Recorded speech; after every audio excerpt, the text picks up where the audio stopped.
ఈరోజు ముచ్చర్ల దగ్గర భూసేకరణకు సంబంధించి ఈరోజు అక్కడ ఫార్మాసిటీతో పాటు అలైడ్ ఇండస్ట్రీస్ కోసం భూసేకరణ చేస్తున్నాం నోటిఫికేషన్లు ఇచ్చిండ్రు. కావాలంటే ఆ నోటిఫికేషన్ నేను అధికారులకు చెప్పి తెప్పిస్తాను. ఈరోజు ప్రభుత్వం ఫార్మా అండ్ అలైడ్ ఇండస్ట్రీస్తో పాటు అక్కడ నేను తమ ద్వారా వారికి ఈ మహానగరంలో పెట్టుబడులు పెట్టే పెద్ద కంపెనీలకు ఉద్యోగ ఉపాధి అవకాశాలు కల్పించే సంస్థలకు నేను చెప్పదలుచుకున్నా. అక్కడ skill university, young India skill university రేపు సాయంత్రం 4 గంటలకు ప్రారంభించబోతున్నాం. ఈ రోజు హైటెక్ సిటీ దగ్గర ఉన్న నేషనల్ అకాడమిక్ ఆఫ్ కన్స్ట్రక్షన్ ఎన్ఏసిని మేము అక్కడికి షిఫ్ట్ చేసి పెద్ద ఎత్తున స్కిల్ సెమీ స్కిల్డ్ అందరికీ నిరుద్యోగ యువకులకు నేర్పించాలి. అక్కడికి దాన్ని బదిలీ చేసి అక్కడ పెద్ద ఎత్తున వ్యవస్థను ఏర్పాటు చేయాలనుకుంటున్నాం. దాన్ని ప్రోత్సహించడానికి దాంట్లో ఆ కార్యక్రమాలలో పాల్గొనడానికి మీరు ముందుకు రండి. నేను హెల్త్ టూరిజం హబ్ క్రియేట్ చేస్తా అని చెప్పిన.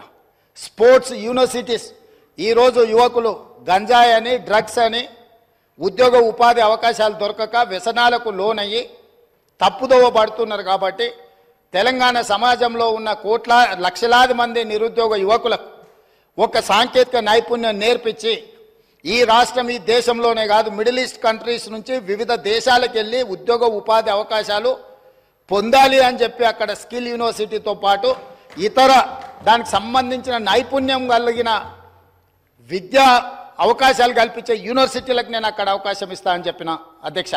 అదేవిధంగా హెల్త్ టూరిజం, ఈరోజు భారతదేశంలో ముఖ్యంగా హెల్త్ సిటీగా డెవలప్ అయిన హైదరాబాద్కి వేలాది మంది ఇక్కడికి రావాలనుకుంటున్నారు అధ్యక్ష.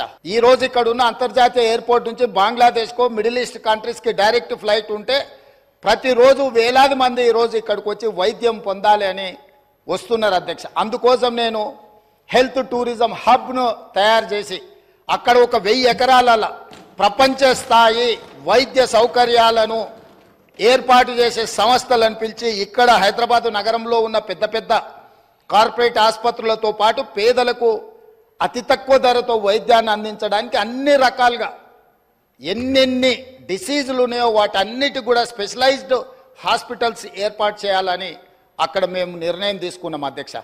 అదేవిధంగా స్పోర్ట్స్ అండ్ గేమ్స్, చిన్న చిన్న దేశాలు ఒలింపిక్స్ లాంటి పోటీలలో వాళ్ళు ఎన్నో పథకాలు తీసుకెళ్తారు. ఒకనాడు ఏషియన్ గేమ్స్ గచ్చిపల్లిలో మనం నిర్వహించుకున్నాం అధ్యక్ష.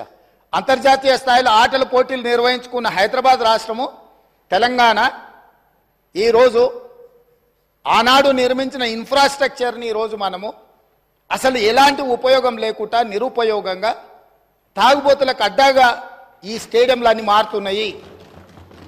అందుకే ఈరోజు ఉన్న స్టేడియంలతో పాటు అక్కడ ఒక స్పోర్ట్స్ యూనివర్సిటీని పెట్టి అంతర్జాతీయ ప్రమాణాలతో ఈ దేశంలో ఉండే యువకులకు అందరికీ ఇక్కడ శిక్షణ ఇవ్వడానికి అన్ని ఏర్పాట్లు చేయాలని మేము అక్కడ ప్రయత్నం చేస్తున్నాం అధ్యక్ష.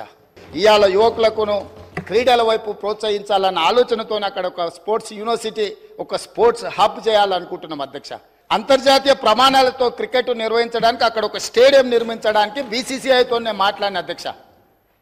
ఈ విధంగా ఒక్కొక్కటి ప్రపంచ స్థాయిలో అంతర్జాతీయ ప్రమాణాలు కలిగిన అన్నింటినీ ఆ ముచ్చెర్ల ప్రాంతంలో తీసుకొచ్చి ఈరోజు ఫార్మా వార్ సిటీ అన్నారు, నేనన్న ఫార్మా విలేజ్లు అన్నా. ఇట్లాంటి పొల్యూటెడ్ ఇండస్ట్రీ కాకుండా జినోమ్ వ్యాలీలో ఏదైతే ఫార్మా రిలేటెడ్ ఇండస్ట్రీస్ ఉన్నాయో, ఫార్ములేషన్స్ అంటే ట్యాబ్లెట్స్ చేసేటివి ఉన్నాయో, R&D ఉందో, రీసెర్చ్ అండ్ డెవలప్మెంట్, ఇప్పుడు IDPL బంద్ అయిపోయింది అధ్యక్ష.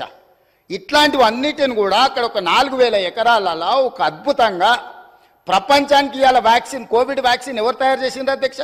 ప్రపంచంలో 4 వ్యాక్సిన్లు ఉంటే 3 వ్యాక్సిన్లు మనం తయారు చేసినాం అధ్యక్ష. భారతదేశంలో 4 వ్యాక్సిన్లు వస్తే 3 మన దగ్గర ఉన్నాయి, ఒకటి పూణే నుంచి వచ్చింది అధ్యక్ష. అదేవిధంగా మా మిత్రుడు శ్రీధర్ బాబు గారు ఉన్నారు. ఇవాళ ఆర్టిఫిషియల్ ఇంటెలిజెన్స్ ఈరోజు ప్రపంచాన్నే ఏలుతుంది. ఈరోజు ఏం కావాలన్నా అద్భుతాలు సృష్టిస్తుంది. ఆర్టిఫిషియల్ ఇంటెలిజెన్స్ ఈరోజు అగ్రికల్చర్కి అగ్రికల్చర్ కూడా మొత్తం దాన్ని అనుసంధానం చేసి ఇతర వృత్తులకు అనుసంధానం చేసి ఈరోజు ప్రపంచం అంతా ఐటీ రంగం నుంచి ఆర్టిఫిషియల్ ఇంటెలిజెన్స్ అటువైపు వెళ్తున్నది అధ్యక్ష. అక్కడ 200 ఎకరాల ఒక ఆర్టిఫిషియల్ ఇంటెలిజెన్స్ హబ్ను పెట్టి ప్రపంచ స్థాయిలో పేరుగాంచిన సంస్థలను అక్కడ తీసుకొచ్చి అక్కడ ఏర్పాటు చేయాలని మేము ప్రయత్నం చేస్తున్నాం అధ్యక్ష. రోజుకు 18 గంటల అధికారులను సమన్వయం చేసుకుంటూ ప్రపంచంలో ఉన్న ప్రతి ఒక్కరిని మేము సంప్రదిస్తూ ముందుకెళ్తున్నాం. ఇవాళ ఆ ప్రాంతాన్ని ఒక అద్భుతమైన నగరంగా వారు ఏదైతే మెట్రో రైల్ గురించి చెప్పినరో నేను ఇప్పుడు మళ్ళీ కూడా చెప్తున్నా అధ్యక్ష, అంతర్జాతీయ ఎయిర్పోర్టు నుంచి ముచ్చర్లలో ఈరోజు నిర్మించబోయే 4th సిటీ అధ్యక్ష, హైదరాబాద్, సికింద్రాబాద్ సిటీ, సైబరాబాద్ సిటీ, ఇప్పుడు ముచ్చర్లలో 4th సిటీని మేము ఈరోజు ఎస్టాబ్లిష్ చేయబోతున్నాము. ఆ 4th సిటీనే అవర్ ఫ్యూచర్ సిటీ అధ్యక్ష. ఈ Hyderabad city, Secunderabad city, Cyberabad city is equal to 4th city. 4th సిటీనే అవర్ ఫ్యూచర్ సిటీ అధ్యక్ష. ఇవాళ అంతర్జాతీయ ఎయిర్పోర్ట్ వరకు మెట్రో తేవడమే కాదు, అంతర్జాతీయ ఎయిర్పోర్టు నుంచి ముచ్చర్లలో నిర్మించబోయే ఒక గొప్ప నగరానికి మెట్రో రైల్ రవాణా సౌకర్యాన్ని కూడా ఏర్పాటు చేసి ప్రపంచమంతా ఎక్కడ పెట్టుబడులు పెట్టాలి అని అంటే అక్కడికి వచ్చి పెట్టుబడులు పెట్టాలి. వైద్యం కావాలంటే అక్కడికి రావాలి, ఉద్యోగం కావాలంటే అక్కడికి రావాలి, స్కిల్ నేర్చుకోవాలంటే అక్కడికి రావాలి, అంతర్జాతీయ క్రికెట్ పోటీలు జరగాలంటే అక్కడికి రావాలి. ఈరోజు అక్కడ గల్ఫ్ క్లబ్ కూడా మనము ప్రణాళికలు చేస్తున్నాం అధ్యక్ష. Please do like, share and subscribe to Real Estate TV.